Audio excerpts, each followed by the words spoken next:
Hello, everyone, and welcome to the DM show. Hi, Martin. How are Hi, you?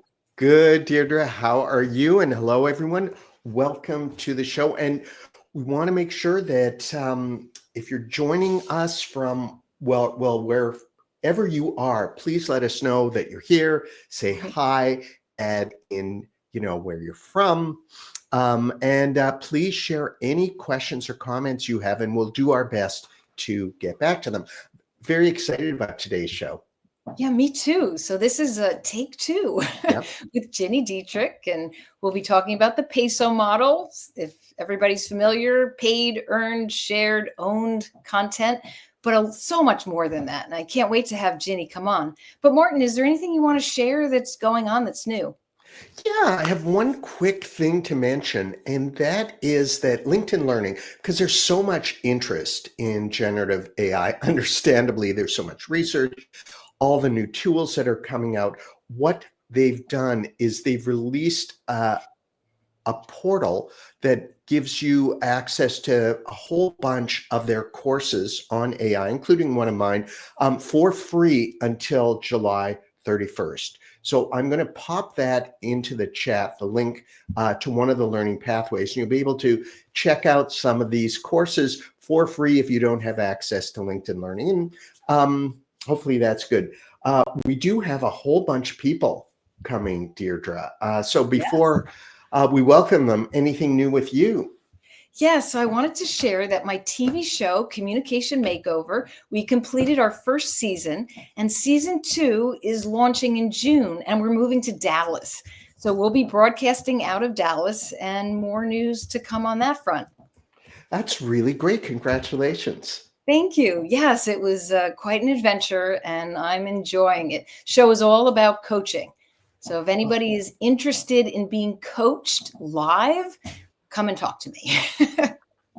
Sounds good. Sounds good. Okay. So I guess it's time. I wish we had a fanfare or some Yes. music, but time to Well, bring on Ginny. Ginny, I should say, needs no introduction, but I'll give a brief one. Although I encourage everyone to connect with her and on LinkedIn and to learn more. Gini Dietrich is the founder of the Spin Sucks community. She's the author of the Spin Sucks book. She's an agency owner, a podcaster, and she's the creator of the PESO model. So without further ado, let's bring Ginny into the broadcast. Hi, Ginny. Martin, didn't you used to have the sound machine where you I did, with the applause and the little music. Unfortunately, I broke it from overuse, and I can't. I'm sure if I looked hard enough, I could find one, but I Yeah. don't have the little Maybe I'll applause see if I can find one for you. or the laugh track. During Yeah. Inside PR, Deirdre, he would just hit the buttons. It was pretty Oh, that's hysterical. Well, Ginny, it's good to have you on the show. Hello, welcome, welcome. Thank you. Thank you. There is some big news coming from your front, and it appears that PESO isn't just about content. PESO is a way for career professionals to transform their careers, accelerate what they do. Maybe you could share the news. Well, thank you. So a couple of things, in 2020, literally like 2 weeks before the pandemic, before the world shut down, we launched a PESO model certification with the SI Newhouse School of Public Communications at Syracuse. And as you can imagine, that didn't do so well because of the timing. Remember that, Martin? It was literally 2 weeks before. Yes, I do. Right. And so we kind of licked our wounds a little bit, and people were certainly taking the certification, and we've had probably close to 1,000 people go through the certification and become certified in the PESO model framework. But as things have progressed, especially, Martin, you were talking about AI a few minutes ago. AI has affected our jobs so much, and I am like Martin. I'm very optimistic about how it's going to affect the work that we do, and how it already has taken up a mundane tasks that allow you to be more strategic and more creative.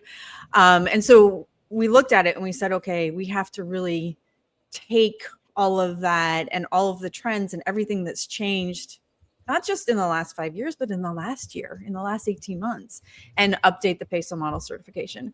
At the same time that is happening, we have been doing a lot of work inside organizations, teaching marketers and communicators how to use the framework. And because it's so scientific, because of the way that we've created the work, what we are finding is that people are saying, oh yeah, we do the PESO model. And really what they have are tactics from each media type, right? They have a commercial and they have some social media ads, and they have a couple of news releases, and they have a blog, or they have a Substack newsletter, and they have a really active social media, and they're calling that the PESO model. It's not the PESO model at all. And so we're spending a lot of time inside organizations teaching them the science behind it and how to actually use it from that perspective. And all of that has culminated into us creating frameworks and playbooks and certification and all the things that you need to be able to advance your career and upskill the work that you're doing. That's exciting. Yeah, super fun. It's fun and it's needed, because if you're just doing the tactics and the parts, how do you even measure to an outcome? That's right. You can't. You're measuring activities. Exactly. Yeah. Right. You want to be more strategic. Before we get to the next question, I just want to welcome some of the people who've been joining us. Tom, is it Chizielka from Chicago, Megan Kilty from Toronto. Hi, Megan. Julianne Murphy, Kat Garcia, Raymond Junta again. Hi, Ray. Hi, Ray. Good to see you. Muhammad from Pakistan, thank you for joining us. A few ex-students, Grayson, nice to see you, and Veronica, welcome. Wahiba, also from Vancouver. So welcome, everyone. And yeah, hopefully all of you are proponents of the PESO model. So I want to jump into a post you wrote not too long ago, Gini, where you looked at your magic 8-ball. I wish I had mine here. I couldn't. It's actually at my team office. Yeah, to ask it a question to see if it could corroborate the result. But to say, here's where the PESO model is in 2025. How is it going to evolve in the next 2, 3, 5 years? You know, we really look at a few things, and I mentioned AI, of course, as one of those things. But earned media, for instance, has changed significantly in the last 14 months. You know, last January, we probably saw the biggest evolution of traditional earned media, just generally, because there were so many layoffs and so many publications shut down, and it was the biggest one that we've seen since the Great Recession. And because of that, and because there are so many fragmented ways that we get our information, how you get your information, right? Is it on social? Is it in the traditional publications? Is it LinkedIn newsletters? Is it Substack newsletters? We're getting information from all these different places, and it's changed the way that especially communicators do their media relations, because media relations is no longer media relations. It's influencer, it's the TikTok news anchor, it's the YouTube star, it's people like that, right? So that's one of the big things. We've also looked at how AI is affecting all of this and how you can use AI to enhance the science behind the framework. So there's a lot of changes, a lot. Yeah, there really is. We had just a comment from Tom. He hears audio interference. I guess that's some background noise, right? It could be the landscapers. Okay, so that's probably what it is. You know what? It's the landscapers. Oh, there. It's gone now. They must have moved enough leaves to move on to somewhere else. Yes, they'll be gone in 5 minutes. Okay, so bear with us, everyone. Yeah, okay. It's funny how everything has changed so much. And also, like, I keep thinking back to the time where I felt I knew how to do my job. Right. And every morning I wake up and I think, okay, I have no idea what works anymore. I just have to experiment, test things out. And so having a framework like the PESO model is great, because suddenly you can start to see, okay, here's a piece of content that really resonated from our website. How can we amplify this in a strategic way, in a smart way, That's right. either through shared influencer marketing or relations, through paid, and it all works together. But you don't just wake up and go, oh, I'm going to do this. You need to think that out and plan that Correct. in advance. Ginny, for those people who are fearful of change, I mean, do you recommend that every day just playing with different ways that AI can enhance what they do? What would you say to the person who's really reticent? So I have someone on my team who was a couple of months ago really reticent, and I hope he doesn't mind me telling the story. But I was like, okay, he's huge into baseball, and he was doing he was doing his fantasy baseball draft, and I said, why don't you just go into Chat GPT and ask it, like, here's what I'm thinking for my draft. Here's how much I think I'm going to pay the players. Like, here's who I want to, here's the order I want to be able to draft people in. Here's my plan B. Like, give it all of that data that you're thinking about and see what it says. And he was like, okay. So he did it. And now, like, he's like, whoa, okay, this is amazing. So I always say, like, just take something that you're already doing and play with it. Like, in the beginning, you know, I would say, like, have a conversation with somebody who's dead. Like, if you are an Ernest Hemingway fan, say to ChatGPT, I'm going to interview you as if you're Ernest Hemingway, and I'd like you to respond to me in that way. Like, right. So it just gives you, it's not real, of course, but it gives you an opportunity to just play with it and understand how it works and see the opportunities and the value of it. Right. And also question it too. Absolutely. It can make mistakes. Yes, definitely question And it. does make mistakes. It does. But Yes. like I was talking to Kurt Vonnegut, I thought it was real. So there you go. Thanks for letting me know about that. You know, I thought I had. And I No. think Christopher Barger liked my soundscape. Right. So a comment. Yeah. That's funny. So yeah, it's really true. And if you don't try it out and do different things with it, way, way, way beyond the low hanging fruit of content creation, which is the easiest thing to do. Write me a post about this, write me some social media posts. You want to ask it questions. You want to ask it to challenge you. And certainly right now, especially if you're using ChatGPT or Copilot, ask it what it knows about you, because that is fascinating. Yeah, some people are. I just saw a new trend where people are posting their family pictures and asking it to roast you. Oh goodness, that's a good one. Which I'm not sure I want to do, but like some of it's pretty funny. Yeah, well, you know, if you really want to do that and get roasted well, do it on Grok XAI, because it's kind of fine-tuned to be a little cranky. We have a question from Thomas, and that is, what is the best AI platform for PR folks? I find a chatbot gives me better results. I find that ChatGPT gives me better results than Copilot or Gemini. I prefer Claude, and I use it in combination with ChatGPT. I've also created a PESO Model GPT, so I've trained it both for the industry and for the work that we do, so that it does really well for the work that we do. But in Claude, I've created projects specific to the business, and then the team has access to it as well. So we're training it on our voice and our brand and all those kinds of things. And I find that Claude does better on that than ChatGPT. So I use it in a combination. I'm going to stick up for Gemini for a second. I used it I was testing it to see if it could do a competitive analysis for me of different AI tools. And yes, it did a pretty good job.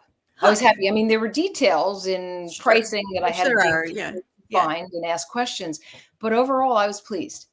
So I thought that was an interesting usage. That's really, you know, I think if you have a paid version of any of them, you're getting way better results than if you're using the free one. But that said, and if you're not contravening privacy standards, if you only have one paid one, say Copilot at work, but you're able to try free ChatGPT or Gemini or Claude just to compare the results, because every single large language model has a personality, just like humans, Right. and their responses reflect that personality. It also reflects the jargon that they come out with. I read an article, I can't remember what the specifics of it are, but it talked about how each of the major chatbots uses certain words.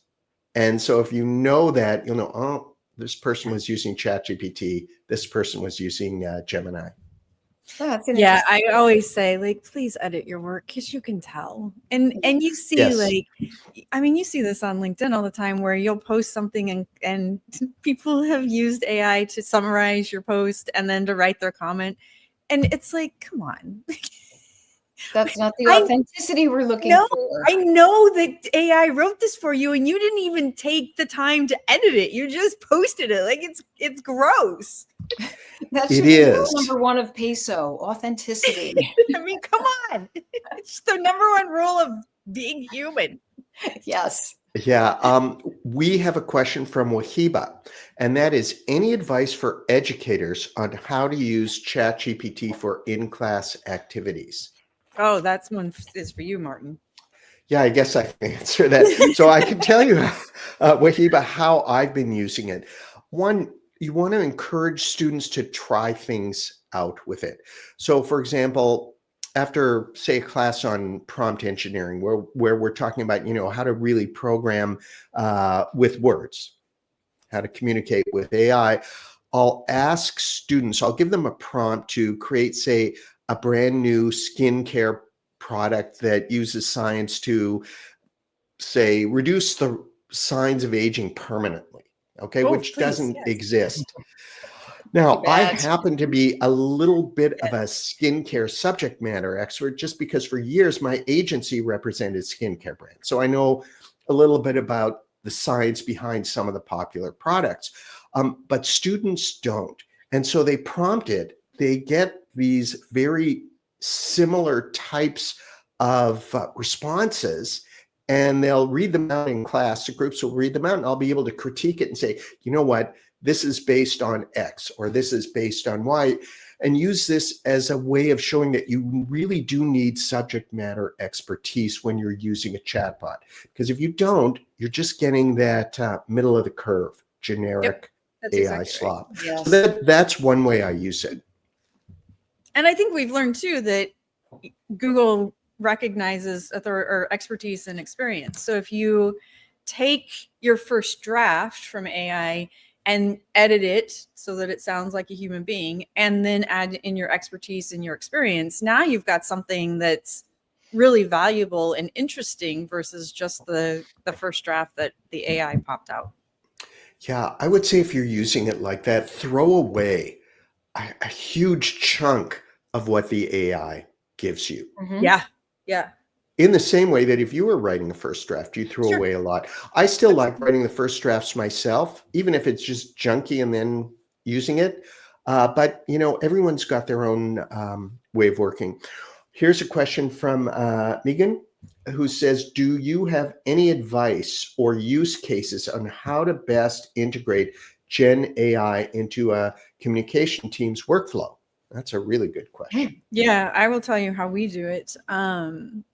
I mean, we use it for pretty much everything. So, Martin, unlike you, I prefer to have it create a first draft or an outline for me. So usually, what I'll do is I'll say, and so this will help you understand like how we're doing it. So I'll use it as an example. If I'm writing my article for the week, because I do one a week, I'll go in and say, this is the topic that I want to write on. And it's, started to learn my voice and all those kinds of things because I've been training it.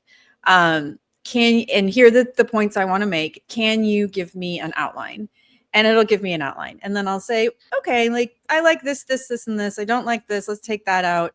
Can you revise based on this? And then it does another one. And then I take it from Claude to ChatGPT and I say, this is an outline. This is what I'm thinking. What do you think? And it'll go, yeah, you're really smart. And I'm like, thanks. I appreciate that. And then it'll say, here are the strengths and here are some things that you can improve. And so then I have it revise the outline based on that. And then I go back to Claude and I say, okay, this is my final outline. can you give me an idea of what the content might look like?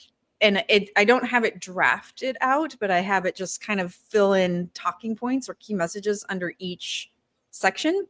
Then I write it. Then I go back in and I say, okay, this is my first draft. What's good? What's bad? What needs to be improved? Where can I add in? And it takes the outline and says, oh, but you also missed this piece, or I would include this, or this is really great. And I can see where you're trying to go, but you're not making the right transition from here to here. So then it starts to help me with that. When the piece is finished, then I say, okay, now I need to create a podcast script. I need to create a newsletter. I need to create social posts. I need to create headlines. I need a meta description.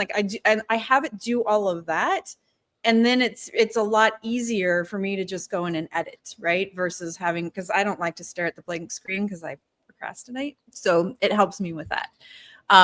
Sometimes I'll ask it to give me like 10 headline options and 40 social media posts, because sometimes, well, not all the time, the social media posts, not all of them are great. So you can pick and choose which ones you like and what how you're going to mix and match. And sometimes I'll look at the 10 headlines and mix and match the headlines. I'm like, I like this part of this one and this part of this one, combine them. So it just makes things a lot easier. And where that work used to take me 2 years ago would have taken me 10 or 12 hours in a week, now it takes me 2. It's amazing.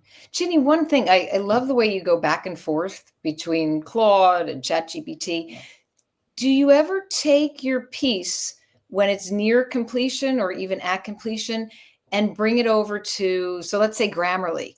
In Grammarly, you can stick it in, and then there's the AI plagiarism. Yep. I always do that double check step.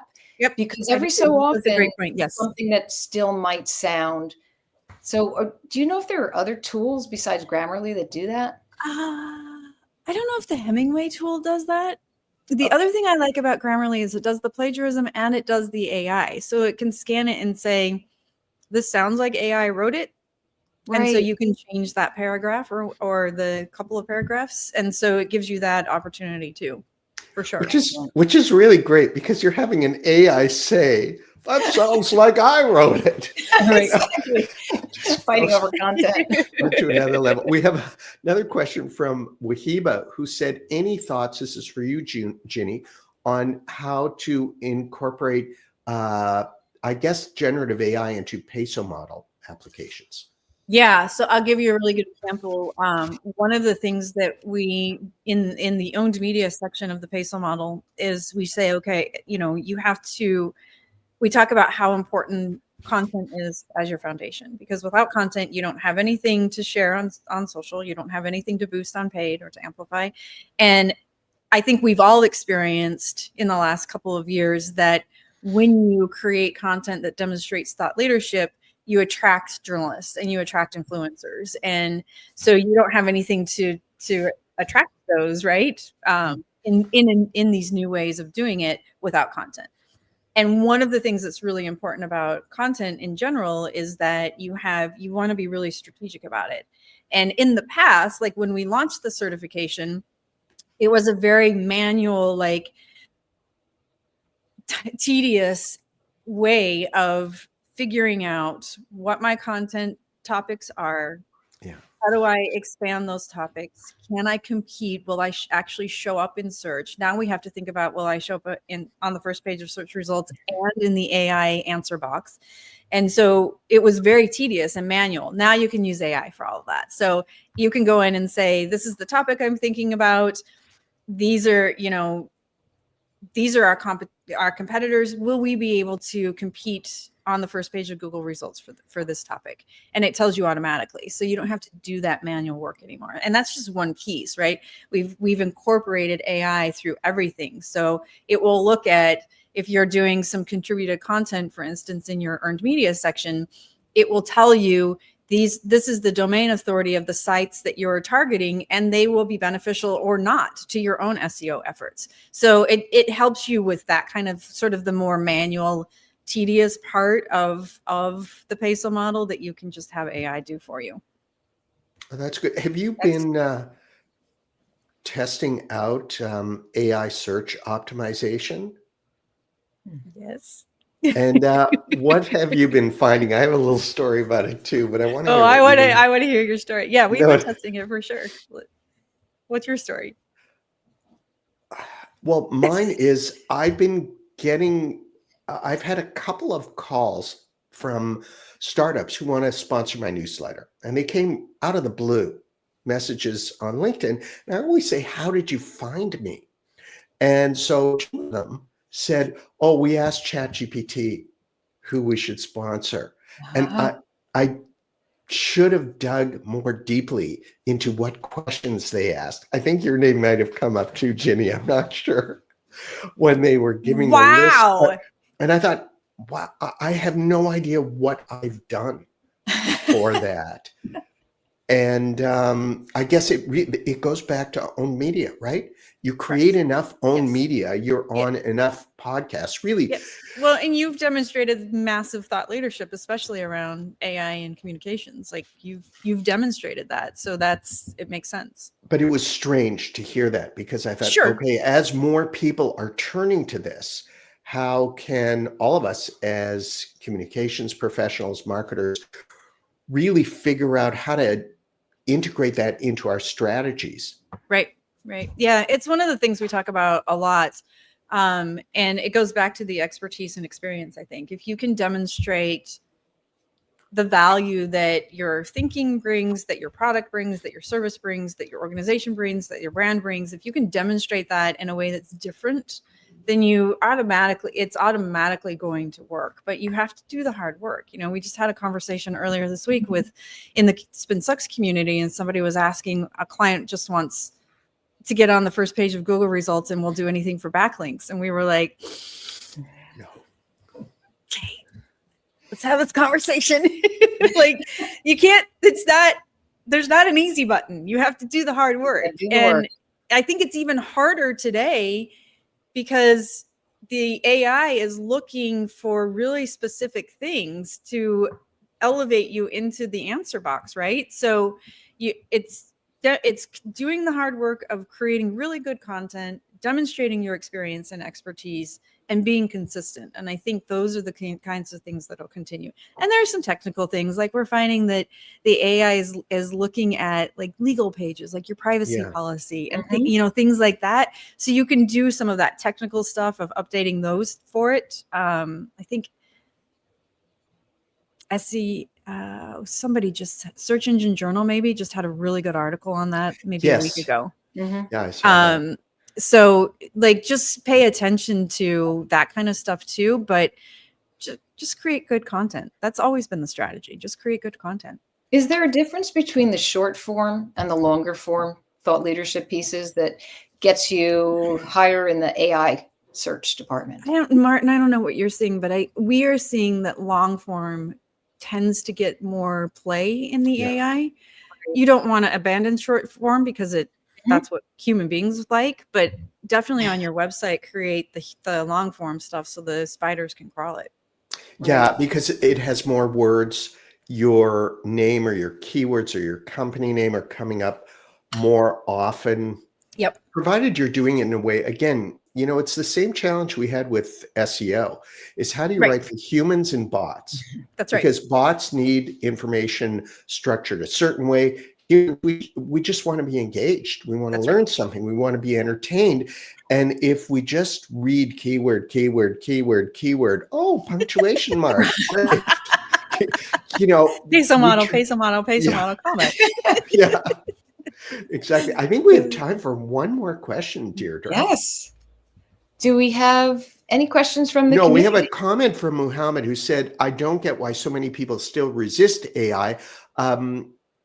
It's like people doubted the first talking movie. AI isn't the enemy. It is an opportunity. Embrace it, grow with it. Absolutely. And question it, because it's not all good, not all bad, but it's not all good. And we need to figure out how to use it in an ethical way.